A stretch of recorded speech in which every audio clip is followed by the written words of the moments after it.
Ghostface has been busy since they first started all the way back in 1996. There's been over 60 character deaths in the Scream franchise. Today, I decided to rank them. Let's get into it.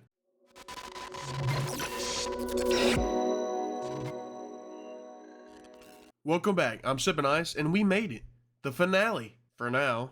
Scream 6, the most recent entry into the franchise, had some good kills and some attempts. For the three of you that haven't yet seen the movie, the spoiler warning is in full effect. Now first up on the chopping block, Laura Crane. Seeing Samara Weaving in another Radio Silence movie has been and will always be nice. Her death was extremely expected. Also, how are you going to teach about slasher movies and casually walk down a dark alleyway? But her death was actually pretty great. I've never been a big fan of the simple stab death, but Ghostface gave her quite a bit, then hits her with a one-liner. Now I see something red. And slashes her one last time. Not only that, but Samara's acting and the screams were super sick. On to the next. Hold up, you thought I was fixing to gloss over how we get the first Ghostface reveal during her death sequence? Come on now. It helps seal this death in his new home decorated with a full fridge. Greg Brookner. Old Greggy Bear here is our first technical Ghostface death in Scream 6. Yeah, we never see him don the mask, but he was practicing for the real thing. We also never see him in one full piece either, which could help his ranking, but does it? No, it doesn't. While it was crazy how we found him, we didn't see anything take place. He didn't even have a line, so yeah, bottom of the barrel. Greg was the first Ghostface to meet their end, but he was quickly followed up by his teammate. Up next, we got Jason Carvey. Jason, died playing a game of Find the Greg. What? Let's play a game. Do you know warmer, colder? Come on, find me. After taking out his teacher, he arrives home and talks to who he thinks is Greg about the murder. What then follows is Ghostface leading him to the fridge in the kitchen. Ghostface left him a little present in the shape of a Greg in there. Then that's when our main Ghostface for the movie appears wearing an older looking mask. He rearranges the appearance of Jason in a pretty sick way, similar to how Jason treated his teacher Laura. Both kills were rather mean, but just before Ghostface finishes them off, Pause. Jason utters, "But we have to finish the movie," referencing his and Greg's motives and hints at the new killer's motives. After hitting bro with the "who gives a fuck about movies," Ghostface slashes the title sequence into frame. We have to finish the movie. Who gives a fuck about movies? Sorry for cussing. Sorry, I'm getting heated here. I don't know what's going on. This leads into Sam and Tara being a little nervous from seeing all the carnage happening around them, so they go to a bodega. Because why not? Good for them, but not good for a few people. Bodega Customers. These two dudes are unnamed, and they went out back to back, so I decided to lump them together. So the first guy, let's call him A-Line. There's a fucking line here. And the second guy, we'll just call him Mitchell. A-Line is the first one to take on Ghostface. He hits him with a classic divorced dad at a baseball game line. "We got a problem here, guy?"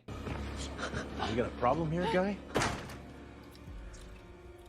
This stuns Ghostface as he falls to the floor. Nah, he lights dude up in his gut like 4 times, but don't worry. Mitchell witnessed all this and he has a bone to pick with Ghost and he's dead. Ghostface stabs him in the neck as soon as he runs up on him following the death of A-Line. Then Ghostface continues after Sam and Tara, and yes, someone else bites the dust soon, but I wanted them to have their own category. So A-Line and Mitchell, they both didn't have a wild, crazy death, but it was rapid fire and in public, like so many people saw that happen, and Ghostface just didn't give a single fuck. Sorry for cussing. Sorry, I'm getting heated here. I don't know what's going on. So honestly, they deserve this. Now, if I were to rate them separately, it would be a little different, especially for my boy Mitchell. But like I said, these boys are lumped together. Oh, and don't think I forgot. I didn't forget our next newcomer that met their end at the same bodega. Bodega Clerk. Yeah, he also had no name, which I'm kind of surprised with. Not even a first name, just because. IMDb literally has him listed as Bodega Clerk, but I will call him Donovan Mitchell in honor of the actor's name, Jason Cavalier. I hope you got that joke, or I'm gonna look a little silly. Either way, Donovan tried to help Sam and Tara by lighting up Ghostface's forehead with a shotgun, only to somehow miss and lose a shotgun to that very Ghostface. Ghostface then does what you think he does. He blows dude away with a shotgun. Pause. Bro did expire during the same scene as A-Line and Mitchell, but he was able to try and fight back longer. And this is the first Ghostface kill with a gun, so I just had to rank it separately. Dude was stabbed, then played a game of front hand, backhand. Alright, front hand. And finally was wasted with a blast of the Dome Beast from close range. It's new, it's fresh, I like it. Next up though, we got a doctor.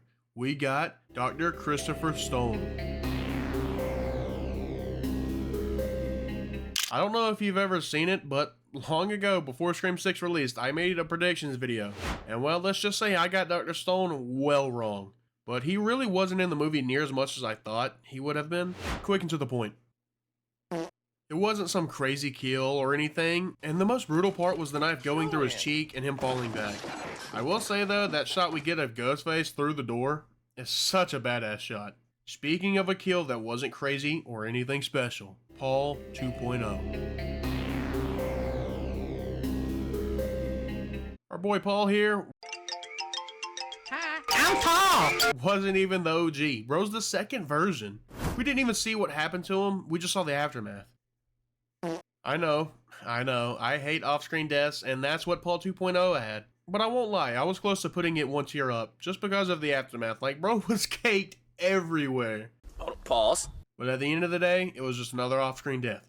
Although, I can't say that for Annika Kayoko. Sorry if I mispronounced, and sorry Big Dog, because you had arguably one of the best deaths. Come on, man!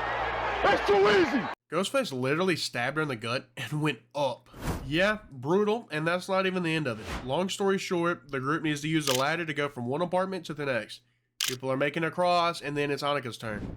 She begins to cross the ladder, but pain and fear begin to take over, and then boom, Ghostface pulls up to the function. Finally! He grabs the ladder to try to help her get across, but for some reason she begins to slip. It's almost like Ghostface is trying to shake the ladder, making it hard to stay on. She sadly slips off the slide and takes a mean tumble to the ground, not before having an encounter with a trash can. Brooks.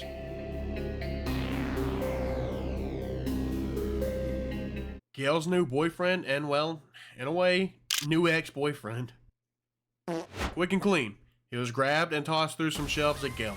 So I was close to putting his death at the bottom because it was mainly off-screen, but the toss was cool enough to bump it up some. And if we are to believe the killers, then the person that killed Brooks was Quinn Bailey. The first of the Ghostfaces to meet their end in Scream 6, and she had the lamest of the bunch. It was in front of her dad, which is wild, but it was just a headshot. Nothing crazy or special, but her dad's reaction was wild. Speaking of her dad, Detective Bailey.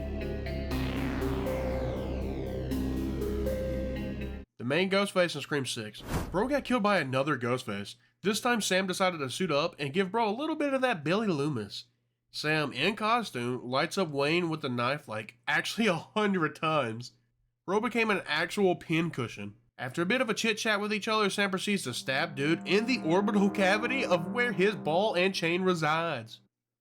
He then just kind of dies, and he doesn't come back like our final victim, Ethan Landry. Well, not really a victim, as he was our third Ghostface. Yeah, dog, we got 3 of them this time. Our first for the series.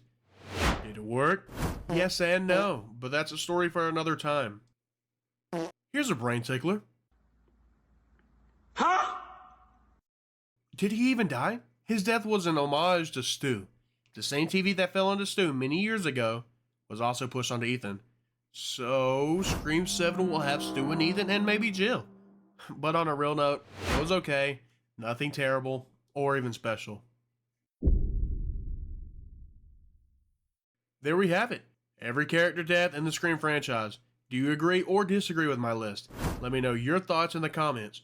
Will this franchise hurt Scream? Click here to find out. I appreciate each and every one of you. Stay chill, and I will see y'all next time. Cause let's face it, baby, these days, you gotta have a sequel.